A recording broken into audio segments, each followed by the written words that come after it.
Welcome to the Local Domination Podcast, your ultimate guide to get local clients fast. Featuring interviews with local marketing and lead generation experts who will show you exactly how to attract local clients and dominate your market.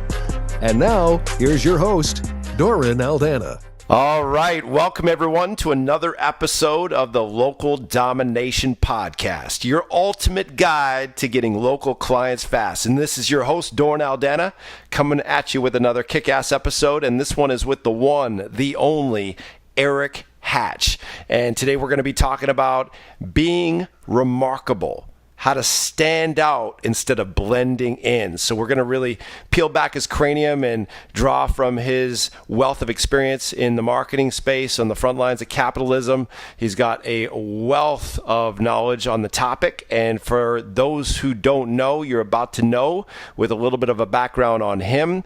Erik has built the top producing real estate team in North Dakota. And that's actually sourced and published in the Wall Street Journal, believe it or not, since 2012. So he not only knows how to get to the top, but stay at the top, which is a quintessential trait of a top producer, a winner, a champion. And you're about to understand that in short order as you start to learn from Erik. But he's also a leader and knows how to lead a team, build a team and lead a team to success. And Erik's real estate team has grown at a record pace amidst big failures, challenges, trials and tribulations, and of course, failing forward into successes.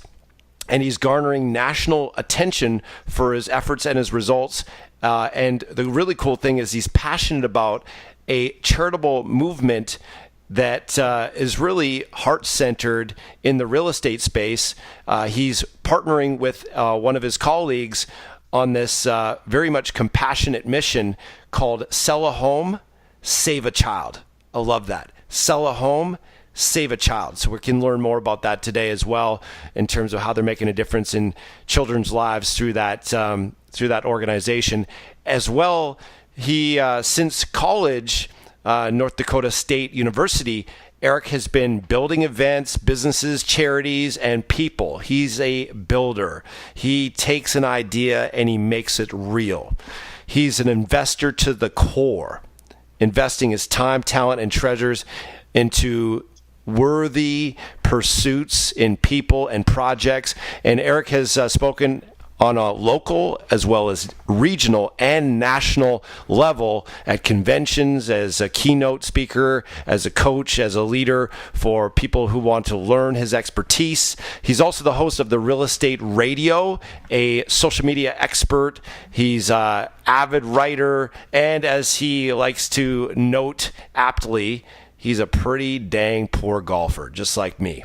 So we got that in common. Usually people who are really good at business are really bad golfers. It just kind of goes with lack of focus, I suppose. So without further ado, Erik, thanks for hanging with us today, brother. It's my pleasure. Thanks for having me, and you can be my hype man anytime. I'll let you go around and endorse me. That was flattering. So thank you for those kind words. Awesome, man. That one's free. Next one's going to cost you, brother. Deal. So why don't we launch in with a little background on yourself? Obviously, I gave a little bit of the Cole's Notes bird's eye view, but maybe you could just give a little bit of a background into, how you got to start your entrepreneurial career and how you got to be, a real bona fide expert in the area of marketing, and just kind of give people a sense of where you come from and how you've got to where you are in today. Perfect. So I reside in Fargo, North Dakota. We're on the border of North Dakota and Minnesota, and so I get to do a lot of business and things in both states. I'm a product of this community, locally bred, went to college here. And every time I've tried to run, God has smacked me back and said, I'm not done with you yet. And so this is a place that I love to call home and have really found some great opportunity by digging in deeper here. Post Post college, I went to work for my local church, and I was a youth director, youth minister for about 8 years. And I was an entrepreneur in a large ecosystem that was also, a 100-year-old church with 100-year-old members. And I was a young punk 20-something kid who was trying to build things within an infrastructure that wasn't used to new. And so as I grew from there, and I loved working at the church, and am still so passionate about ministry, I really sought out some opportunity, and real estate found its way to me, basically because it was flat broke and it was a way for a quick paycheck.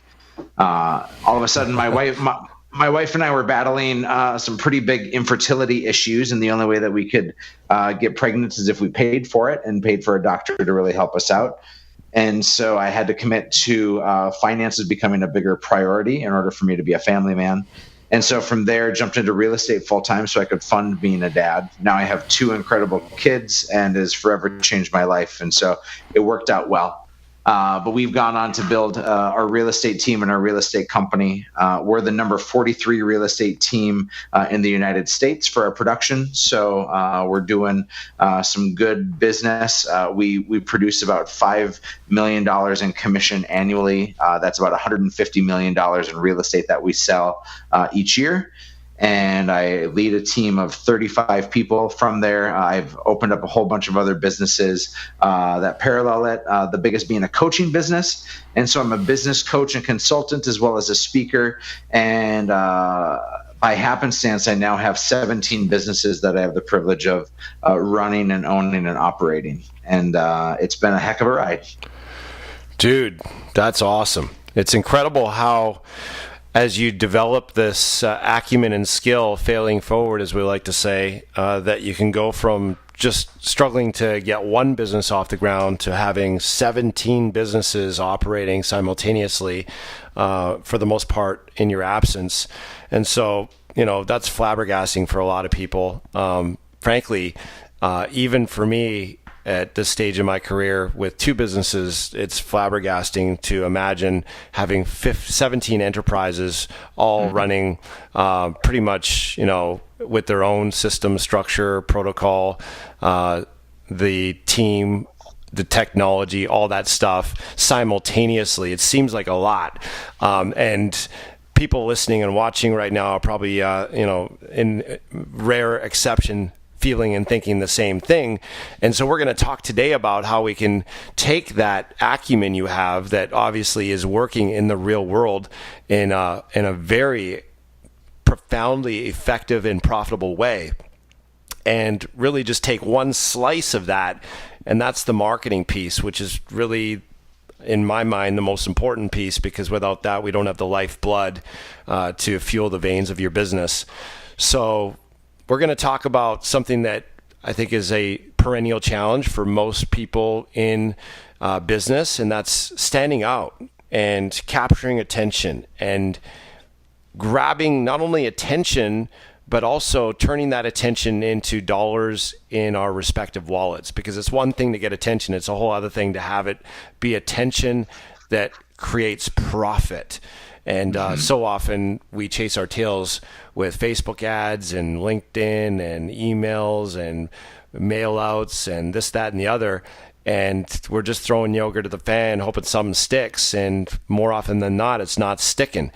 So let's talk about being remarkable, how to stand out instead of blending in, and how to do that in a way that's shortest path to the cash without messing around doing it the hard way, shall we? Perfect. All right. Can't wait to dive in. So where do we start? I mean, why don't we just start out with why being remarkable is so important? I know it kind of almost goes without saying that we need to be able to stand out as opposed to blend in. But let's talk about 21st century marketing, the here and now. Why is it more important than ever in today's economy and today's market to have it be mission critical that we thread the needle on being remarkable? Mm-hmm. It's going to be really important that we understand the word remarkable, because it doesn't enter into our language too often, and it's a word that we breeze over.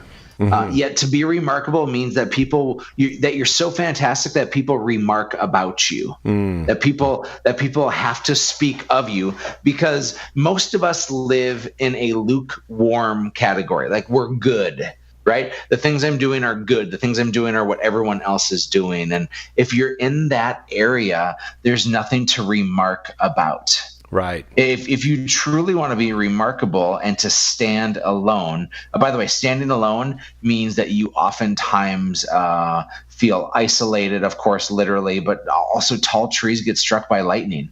And if you're so bold and courageous as to, I think, be vulnerable and be willing to put yourself out there, you're oftentimes leaving yourself susceptible for attacks from every angle. And so thick skin is important in this, and it's a lesson I've learned all too well as I've built our businesses here. And so to understand that if we're going to talk about being remarkable, we can't just think of it in our business sense. I don't think that you can have cancer at home but not at work. Where you can't have a bad day at work and not have that at home. I think it all blends together, and so we have to look at this not as my business self. We have to look at this as our holistic self, and to understand that everything we do is marketing. Everything is marketing, and that means the way in which you name your kids, to dress your kids, to love on your kids, to the clothes you wear, the places you shop, the car you drive. Everything you do is marketing. And when that kind of pressure comes in, I can't help but think of 18-year-old Erik Hatch. And in fact, I'm staring at a picture of it right now in my notes, because I'm always reminded of there's that time in my life when I didn't know who I was going to be. I grew sideburns for the first time because I thought I was like from 90210, and all of a sudden I had these Luke Perry sideburns, right? And I have 5 earrings in my ear, and I have my hair dyed blonde, and I just look like the most awkward person in the world because I'm trying a little bit of everything, trying to figure out who in the world am I going to be. And you even mentioned it before, as you said, I think you said throw yogurt at the fan, which I've never heard before, but I really like. Right. And that's, we're all trying to figure out what our mode of marketing is going to be. And so we try a little bit of everything. And I look at this picture of 18-year-old Erik right now, or you can maybe think of yourself as your 18-year-old self. And my gosh, we were so confused on who we were supposed to be in life. And now I have a really good idea of who I'm supposed to be. And I need to now take that, not work Erik, not at home Erik. I need to take that Erik in general, and I need to amplify that to the point of being remarkable. And so to do that, if I want to stand out and not blend in, I think that there are a few things that we need to pay attention to. The first is this, and I'll ask you personally, in your community in Western Canada, what is your brand? My brand is a lot of things, but if I was to name a few, it would be passion. I'm a passionate guy. I speak with passion. I live with passion. Is that the direction you're wanting me to speak to? Please. Yeah, you're perfect. Yeah. There's not a right or wrong answer with this, but you said it's a lot of things, and I'm always going to challenge that because if I'm a have not met in your community, I've never met you, but I know of you. What do I say about you? That's your brand. Yeah, I mean, I'm all about breakthroughs and kick-ass, epic, phenomenal, life-changing breakthroughs. So if there was one word, it would be breakthroughs. That's my brand, helping people create breakthroughs. Will someone else say that about you, or will you say that about you? Oh, no. That's like the golden thread amongst all the success stories, testimonials, and rave reviews we get. Life-changing. Yeah. And that's rock solid that you figured that out, and that is your common thread, because the way in which you care for your family and your business and your community, it's all the same, right? Absolutely. You can't be one person at home and a different person at work. That's true. And quite often we all think that we have to be a different version of ourselves in these areas. But if everything is marketing, then we have to have a consistent brand.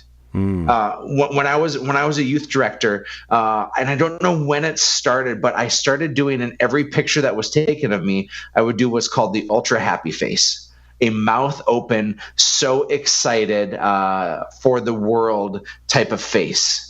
And as I go through old pictures from 10 years ago, and I'm looking at this life that I had, every picture I'm with was the ultra happy face. And sure enough, every kid that I took a picture with would do the ultra happy face as well, because it's contagious. Right. That's just the thing is our brands are contagious, and most of us don't actually have brands. We just have hopes. Huh. Let me say this. Studies show that 10% of people can hear it to believe it. So I could say right now, outside the sky is purple. It's fascinating. I've never seen a purple sky before, but 10% of people can hear it to believe it. 89% of people need to see it to believe it. And to see it means that our brand has to play all the way through and be that common thread, as you've mentioned here, through what we're doing. Our brand has to be so consistent from every corner of what we do that we have clarity around it. And we can't just put a Facebook ad out there. We can't put a billboard up in our town saying this is who we are and this is what we do. Because that's 10% of people can only hear it to believe it. And 89% of people need to see it to believe it.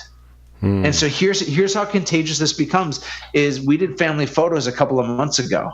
And my kids are 4 and 2 years old. And as they took a picture with a photographer, wouldn't you know, my daughter Finley, who's 4, rocks out the ultra happy face without instruction. Imagine without that. Any guidance. Yeah. But it's contagious, and it's our brand is that we're full of life with what we do. And we're excited at every opportunity, that we're just smiling from ear to ear all the time. And it's the way in which we consume our life, and it's the way in which my businesses have grown, is because I haven't been one person in one place and somebody in another. I've doubled down to be remarkable with who God made me to be. And so to getting clarity about your brand, you can do this and be serious. I have a coaching client, and Lord love him, I'm the exact opposite of him. I'm loud and obnoxious and outgoing, and he's quiet and reflective and introspective. And I'm having this remarkable conversation with him. He's like, Erik, how do I do this? Like, I can't do what you do. And I'm like, thank goodness, because we don't need 2 of me. That'd be way too obnoxious. Right. And instead, you need to figure out who you are and be remarkable about it. Right. If you're a guy that brings introspective value to things, you need to figure out how to amplify that and to be remarkable with it. And then through things like social media, you need to have a story to tell. I'm going to be the ultra happy face guy everywhere I go, but you can be the value giving guy everywhere you go. You just simply need to have a strategy for what you want to do. And herein lies the foundation of almost all this. The foundation of everything that we do when it comes to marketing and building our businesses are relationships. It's how we treat people, how we relate to people, and how we make them feel. And if you ever want to win even one person over, that they will remark about you, and that means that we don't ever have to pay for an advertising dollar ever again, is that you have to figure out these relationships and how you treat people. And that, again, is that common thread of foundation that runs through our entire lives and our businesses. Let me take a drink of water because I get all excited and sweaty at the same time. It's pretty great. I love it, man. I'm picking up what you're laying down so far, brother. Keep it coming. You bet. So it's interesting. I think we're living in a society now in which people are more braggadocious, and they're more susceptible to talking about how great they are, and we're so afraid of showing our brokenness and our vulnerability. I think of a political spectrum, and whether it's Canada or the United States or celebrities or whatever it may be, people tend to take credit and give blame. They rarely actually own the mess that they've created, and it's a systemic issue that's happening throughout these cultures. And I'm fearful for my kids not owning the mistakes that they've made and the shortcomings that they have. But there's this odd law of attraction that happens when you actually own your own stuff. Mm-hmm. And by the way, this is always uncomfortable for me because you invited me on your podcast today, and thank you for that. You invited me on to talk about something I'm exceptional at. Mm-hmm. And I'd rather actually talk about my failures. And I'd rather talk about the places in which I haven't been good enough, because I think that when you can have the courage to talk about those shortcomings, that's actually the better law of attraction. That's the better marketing tool. Rather than me saying, here's all the ways in which I'm great, we're skeptics, aren't we? And we hear that and we believe it's heavy laden with bullcrap. Right. And we know that there's so much more to the story that we don't see and understand. And if I told you I have 17 businesses and they're all really great, you wouldn't believe the problems my 17 businesses have. And the weight I put on and the hair I lose because of those businesses. You wouldn't believe it. I can only imagine. And yet, I can sit here and I would rather tell you about in 2013 when I got kicked out of my real estate brokerage. I crashed and burned so badly that I got kicked out. And I had 13 people on my team, and I invited almost all of them to come with me, and only 2 said yes. And I got rejected by the people I thought I was pouring myself more into. Because I failed so tremendously. And here's the thing, though, is that kind of stuff we oftentimes don't think has a place when it comes to being remarkable. And I would actually push back on that with every fiber of my being. One of our local magazines is called Fargo Inc. It's a business magazine. And they asked me 3 years ago if I would be featured in a failure issue. So I want you to understand the approach is this: hey, there's this magazine that all the business people in our community read, and we want to be featuring you as a failure. and I'm just Sign me up. Oh my gosh! Like it was a backhanded compliment, because what they're saying is you've rebounded and you're doing better than you were. But will you tell your story of failure? Mm-hmm. And then when it came out, I saw that I was the cover boy. And on the cover of the entire magazine is me wearing a shirt that says failure. And it goes on to tell my story that I just gave you a very small snippet of. And that is how I failed and got kicked out of my brokerage and lost a ton of money. And I lost the trust of my people. And I thought I had this scarlet letter on my forehead. And we can talk about those business failures, and it's so easy to then take those kind of failures, and it's easy to tell the story because now we've turned it into success. Right. And yet it's our personal lives that I'm really talking about here. It's those struggles of feeling like you're not good enough, where we think that the world that we have to put out there is we have to put on our Sunday best and act like everything is okay. Right. When realistically, my social media, which is intentional by its design, is strategic with what I do, and yet it's 100% real to who I am, is I am more self-deprecating and honest about the shortcomings in my life, the failures I have as a parent, the insecurities that are going on, and the hardships of my journey. Those are brought to the forefront in my social media. Because that's who I am in real life. Because that's who I want to be as a leader, as I want to be the guy that hopefully takes all the blame and gives all the credit.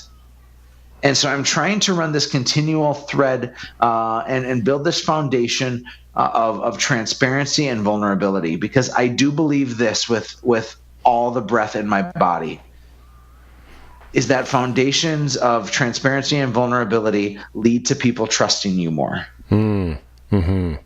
And if we want to have our marketing efforts be seamless throughout, and if we want to be seen as people of character in our communities, it's not going to come from you bragging about the number of sales you have or even the service that you provide.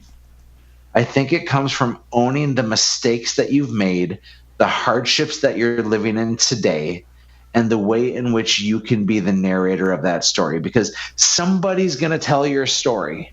It may as well be you. Amen. So it really sounds to me that what you're really talking about here, Erik, is to become remarkable. One of the key components of that is to amplify your authentic you, to open up the door to the parts that perhaps, certainly for myself and probably many others listening, have been scared, fearful, uncomfortable sharing, because it is a vulnerable place to share your failures, to share your plights, trials, tribulations, unless you're a complainer, and then maybe you want other people to hear you complain so that you can have someone else to gripe with. But for me, it's more like, I'm bent towards just staying positive because it's not comfortable talking about the trials and tribulations and challenges. But what I'm hearing from you is, by doing so and having it be part of your authentic journey, it actually elicits more trust than it does have people say, well, this guy's not successful every day, so I shouldn't trust him. It's actually the opposite of that. Because I share my failures and trials and tribulations and I open up in my journey, they actually trust me more. Is that what I'm hearing you say? You're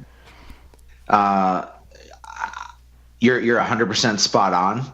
And I think my icing on the cake is this: if you are meeting somebody who's new, or if you're talking, let's say you go to your high school reunion, right? I was at my 20-year high school reunion this last summer. Which is always an awkward and interesting time. And I was that kid who was our class president, so that left me in charge of the reunion. And so I'm acting as host and organizer, and then I also have a very public life with what I do professionally and the strategies that I've shared with you. And so people come and they immediately feel like they're in relationship with me, not because of the successes I've had, but rather because of the stumbles I've gone through and the ownership that I've taken because of it. That's the word, ownership. Absolutely. And there's this instant rapport, because more community is built around our brokenness than it is the things that we're doing right. I have a friend who said this. He said, when we talk about our successes, it creates competition. When we talk about our failures and shortcomings, it creates compassion and community. And so if you're desiring, remember, the foundation of all this is our relationships. And if you're desiring real relationships where you trust one another, that trust has to come with transparency of brokenness rather than inflated egos of everything that's working right. As a realtor, I get to travel around the country fairly frequently, going to conventions and conferences. Either I'm speaking or I'm learning, but either way, I'm learning with what I'm doing. And I joined a group 6 years ago of the top realtors in North America, and I thought, oh my gosh, I can't wait to go and learn from these people, but I'm going to show up and it's going to be a measuring contest about who's the best. Right. And I was so gun shy about going to that for fear of people talking about how their crap doesn't stink. Right. And yet what happened is when we hear things on a stage, we kind of hear people talk for the most part about how great they are. But when you get in these small groups and you can all of a sudden start talking about these battle wounds, like, people don't go to AA to talk about how whole they are. They go to AA because they talk about how broken they are. And that's where those communities have such strength and power within them. And if you want to be remarkable in your community, you can do that. And it's not a deterrent for people. It's actually an attraction for people, is because they're going to trust you more because you're the one who's owning your own stuff. Yeah. It's interesting you say that, because I just recently went through a significant trial with a new venture, at least for me, not necessarily new in the sense that it's not something I've ever done before, but I had done rentals in real estate for quite some time in Vancouver, but now I'm in this new city, and I got my first rental in this new city that I've been in for only 5 years. It's a new environment, and I completely fumbled the tenant. Like, I'm talking massively fumbled, where they're mentally ill. I'm pretty sure there's drug use. They didn't pay their rent in April, and I went in there. I lost my key, so I had to ask them how I can get in. They told me the window in the back was open, so I crawled through the window. This is while I'm trying to show it to someone as a potential tenant. I get in there, it smells like dog feces and urine. It's literally up to my chest high in black bags full of who knows what. It absolutely reeked. It was so bad that the lady, when I let her in, said after about 5 minutes of being in there that her eyes burned. And so, I mean, these are the sorts of things that I tell now, and it's kind of funny, but in the moment I was just absolutely aghast. I was so disturbed. I couldn't believe that my baby that I just dropped all this money on is being misused and abused in such an egregious way. And, I was just tormented by it. It was terrible. But now that I share it, it's like there's something beautiful about sharing our dark valleys so that we can have an opportunity to shine the radiant light of humor, of insight, of wisdom, of growth that we get through those trials. Because as I've said earlier in a previous Facebook post, adversity is preparation for greatness, ... if you use it to make you stronger.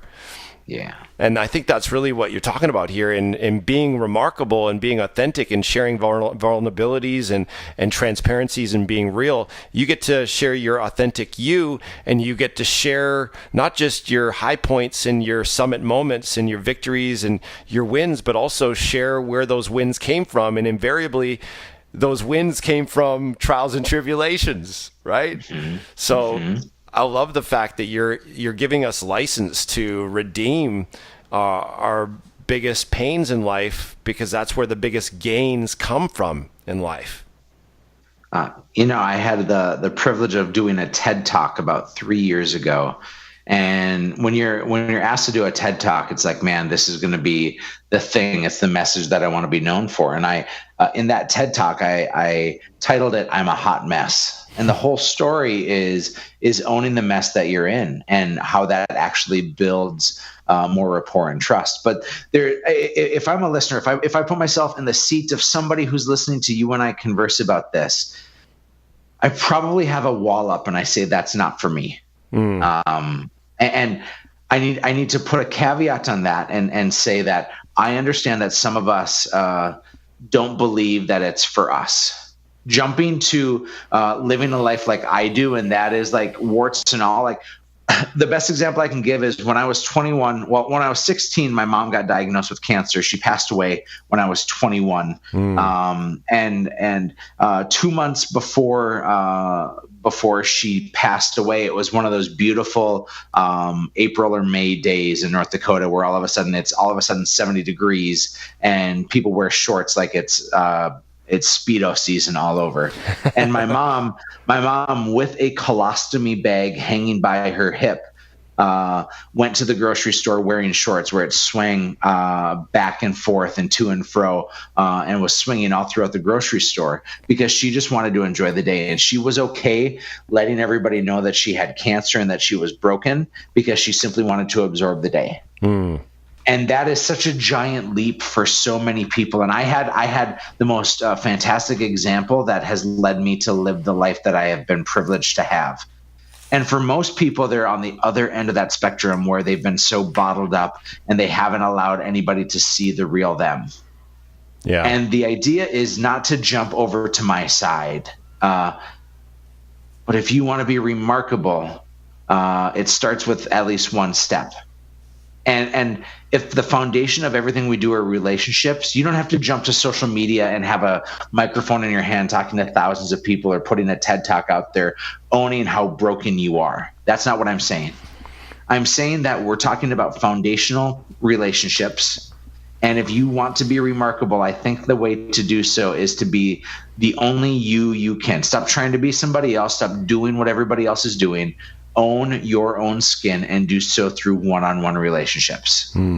Trust the people that you're around. Let them see the real you, and you will become remarkable. And people will literally remark about you when they know you and trust you. And they're going to trust you if you're the one that opens up first. So you don't have to jump to these huge spectrums, but I do think it starts with relationships. Agreed. So there's obviously a lot of congruency, truth-telling, humility, authenticity, vulnerability that's at the core of what you call being remarkable, that allows you to be truly you and authentically you and owning that for yourself. Let's say that's happened now and we've really stepped into that in a deeper way.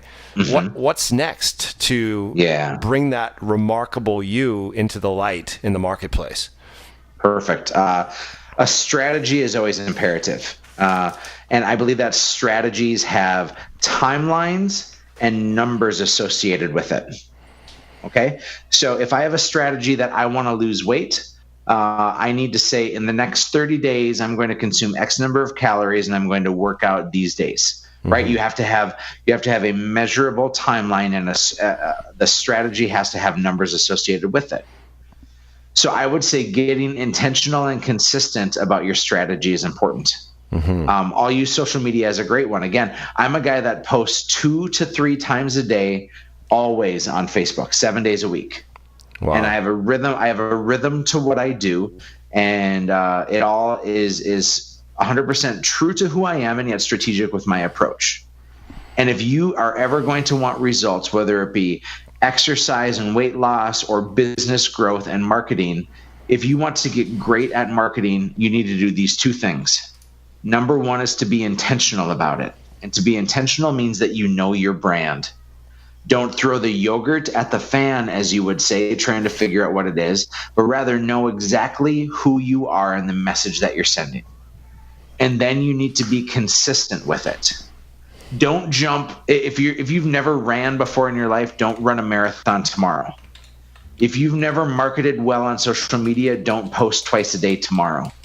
Instead, you gradually work your way into it, but you figure out this consistent plan and effort to be somebody that stands out.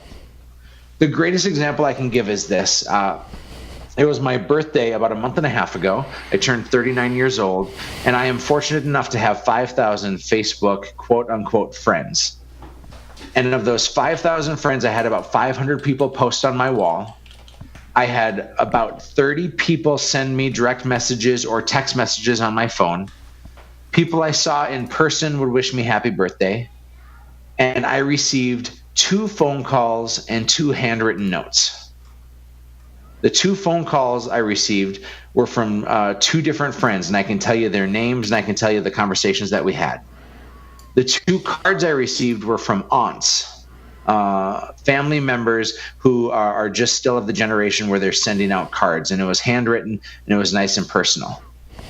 I can tell you those 4 people, but I can't tell you a single person that texted me or emailed me or sent me a Facebook message because it all blurs together. Being remarkable means doing what nobody else is doing. And in a time when we've lost contact with phone calls and handwritten notes, now is the time more than ever that you can stand out and be authentic by doing what we used to do. And so it shows up by being intentional and consistent. So I'll use this as an example. Let's say it's your birthday and I called you up. And I'm like, dude, happy birthday, man. What are you doing to celebrate? Oh, nothing much. I'm like, let me take you to lunch today. Right? If I'm going to take you to lunch, am I more remarkable? Yes or yes? Because the answer is yes. Absolutely. And then I'm going to take you to a place that gives you a free meal for your birthday, so I don't have to pay for it anyways, because I know that a lot of people listening have limited budgets. Or take them out for coffee or bring them a donut that's a day old. It doesn't really matter. It's simply going out of your way to have people remark about you.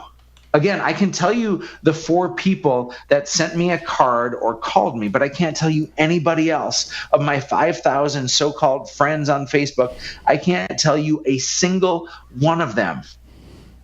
But because my friends that called me or my family that sent me letters, they are intentional on what they're doing and they're consistent with how they're doing it. And for me, that's remarkable. So it sounds like another facet of being remarkable is when everyone else is zigging, you want to be zagging. If you want to be remarkable, you can't afford to be mediocre or average or commonplace. Is that the idea?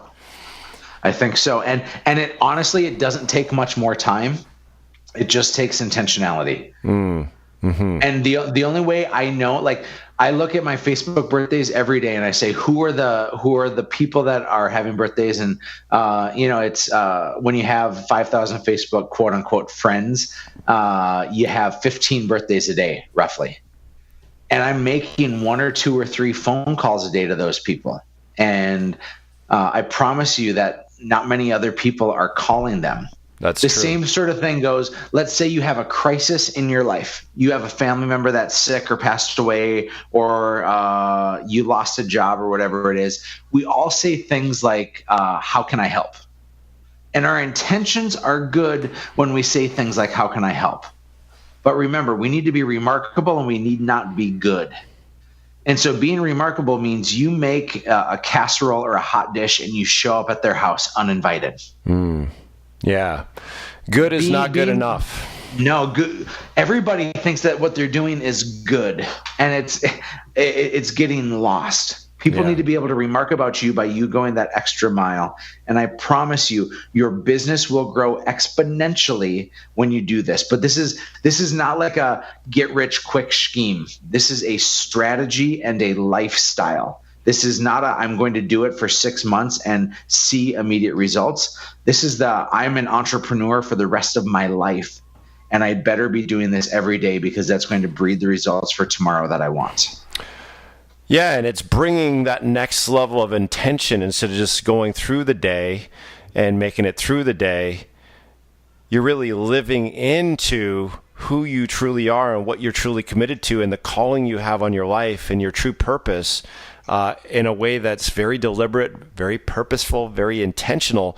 So it's not just about putting in more hours, but it's putting more into the hours you're already working with an infusion of a true purpose, a true passion, a true authentic, intentional design for how you want to live life. It reminds me of something I was thinking about just a week or two ago where I came back from a conference and I was all amped up and pumped up. But on the flip side, I also had this feeling of fear or a foreboding feeling like, what if I can't keep this inspiration up? What if I go back on the front lines and I fall flat on my face and all this hype and all this positive intention doesn't land in reality and I end up, actually slowing down, not speeding up. And it was all these what ifs. And this one word came to my mind, love. It was one word, love. And it just cleared all the fear and all the clutter in my mind instantly because it just reminded me that that's my purpose, to love and to show up loving my clients, show up loving my family, show up bringing everything I do with love and being love and serving with love and having that be what my heart is pumping for in everything I do. And there's a verse in the Bible you talk about being a man who is passionate for God and your youth missions. And there's a great verse that my wife and I had 16 years ago when we got married, and it's perfect love casts out all fear.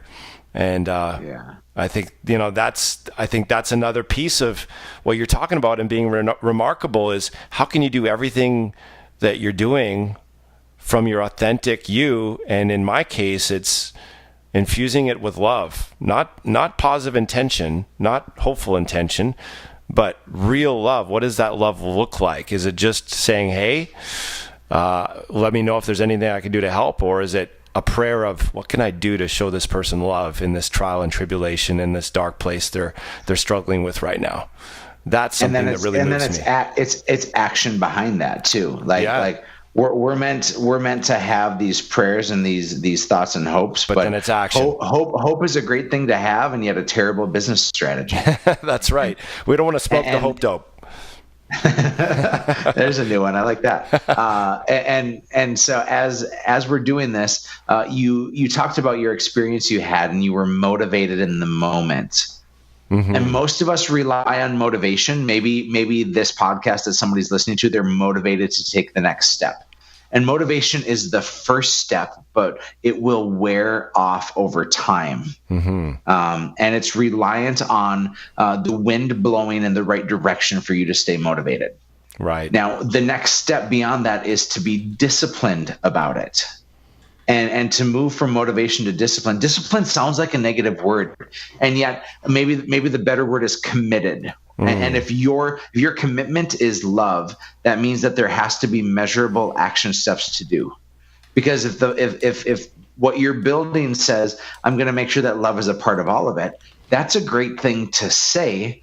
And yet, until you have measurable steps on how you can have those results, for me, again, I said social media is 2 times a day, 2 to 3 times a day. It's something that now it's gone from motivation. I was first motivated to do it. Then it turned into a discipline. And now it's a habit that if I don't do it, I don't feel right. And for you, if you're not loving people, you're not going to feel right because it's now a habit that's ingrained in you. And so you have not just the motivation to do it, but you have the discipline and you have the schedule. And it becomes so important in your day that you have a better tomorrow because of it. Yeah, and whatever conditions we're in today is just the ripple effect and the after effect of the causes that we had in our thinking, our habits, our actions yesterday. So we get to create a new and better and more glorious tomorrow by evolving and stepping up and leveling up into becoming a better version of ourselves today with exactly what you're talking about. Not just having it be a mere wish or hope or, prayer, but actioning it in the now. And that's what I love about your message, Erik, is that it's more than just hopeful, wishful thinking. It's actually an authentic you that is leveling up in a more remarkable version of you with actionable, measurable habits that push the needle on numbers that matter, results that matter, impact that matters. So I love this, man. How can people get more of you? I'm definitely signing up for more of this, brother. You're definitely inspiring me to level up and think differently. So I know there's people listening right now that are going to want to get more in store of what Erik Hatch is laying down. How can people reach out to you? You're going to want to check out hatchcoaching.com. I'm not very good at naming things, so I just put my name on everything, and it's just how I remember the businesses that I have.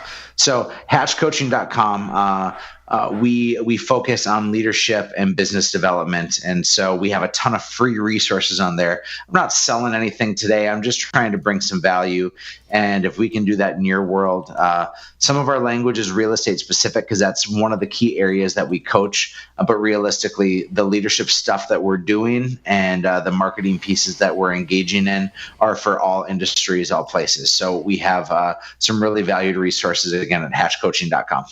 There you go, guys. Hatch a breakthrough at hatchcoaching.com. Hatch more remarkableness, if I could call it that, by going to hatchcoaching.com. And if you're in real estate, you got to be knowing you got to hatch a breakthrough by going to hatchcoaching.com, because as you can tell, Erik Hatch is the real deal, and he's got a whole lot more in store there. So check that out. Erik, what's a little one nugget or one phrase or one memorable golden piece that you want to share people with before we sign off today? I'll finish with how I started, and that would be to be remarkable, to live a life that people will remark about. Can't be just done in business. You need to figure out who you are going to be and be that consistently. So be remarkable, be exceptional, and be your best you. Well, I'm not just saying this, brother, but you are indeed leading by example. Your message is not just blowing hot air, just an idea, just mere theory, or an idea you got from a book. I can tell it that you source it from your core, from your own experience, from your own dark places of trials, and from your own evolution and learning and discovery and digging deep into some of the most difficult seasons in your life and finding something beautiful out of them. I can tell that who you are is someone who lives that not only at work, but also at home, not only as a leader in the front lines in the business space, but also as a leader in your household. And I don't say that lightly, but I can tell and sense that you are the kind of person who brings authenticity to all that you do. And that's a gleaming, beaming example of what remarkableness and being remarkable is. So thank you for leading by example in that way. I salute you. It's my pleasure. Sure. Thank you so much.